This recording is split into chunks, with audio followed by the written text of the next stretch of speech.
মৰিগাঁও জিলাৰ লাহৰীঘাট থানাৰ অন্তৰ্গত ঔতলাবাৰী গাঁৱৰ ছফিকুল ইছলামৰ নাবালিকা কন্যা মুছাম্মতে ছালমা খাতুন আজিৰ পৰা প্ৰায় 5 মাহ পূৰ্বে ঘৰৰ পৰা নিৰুদ্দেশ হৈ যায়।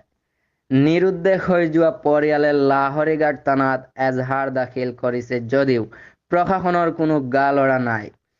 যদি সদাশয় ব্যক্তিয়ে সেই নাবালিকাৰ সন্ধান পায় তেন্তে আমাৰ আছাম লাইভ কাৰ্যালয়ত বা উক্ত নম্বৰত যোগাযোগ কৰিবলৈ অনুৰোধ থাকিল। আপোনাৰ ছোৱালীজনীৰ নাম? সালমা খাতুন। ছালমা খাতুন। আপোনাৰ ছোৱালী নিৰুদ্দেশ হৈছে কেইদিন হৈছে? 4-5 মাহ হৈছে। 4-5 মাহ হৈছে। ক'ৰবাত আপুনি কি বিচাৰিছেনে? বিচাৰত আছি অনহলটো বিচাৰিতে আছে। এতিয়ালৈকে বিচাৰি আছে, নাপায়? নাপায়। আৰু আপুনি ছালমা খাতুনৰ কি হয় আপুনি? আমাৰ এই ছোৱালী। আপোনাৰ ছোৱালী হয়। কেইদিন ধৰি নিৰুদ্দেশ হৈছে? 5 মাহ হ'ব। 5 মাহ হ'ব। আপুনি ক'ৰবাত অনুসন্ধান কৰিছিলে? বহুত কৰিছোঁ, পিছত পোৱা নাই। আপোনাৰ কিবা সন্দেহ আছে নেকি যে ব্যক্তিজন আন বেলেগ এটা ঠাইত শ্বিফ্ট হৈছে বুলি? সন্দেহ আছে। কোনফালে? তেজপুৰ চাইডে। আপুনি কেনেকৈ গম পালে তেজপুৰ আছে? মানে বহুত কবিৰাজ দেখাইছে যে। কবিৰাজ বাদ দিয়ক। আৰু কিবা আপোনাৰ কিবা হেৰি আছে? কিবা আপোনাৰ প্ৰুফ আছে নেকি যে তেজপুৰ আছে ব্যক্তিজন? মানে যিটো মানুহ নিছে মানে সেইটো মানুহ মানে সন্দেহ লাগিছে। আচ্ছা, সন্দেহ লাগিছে।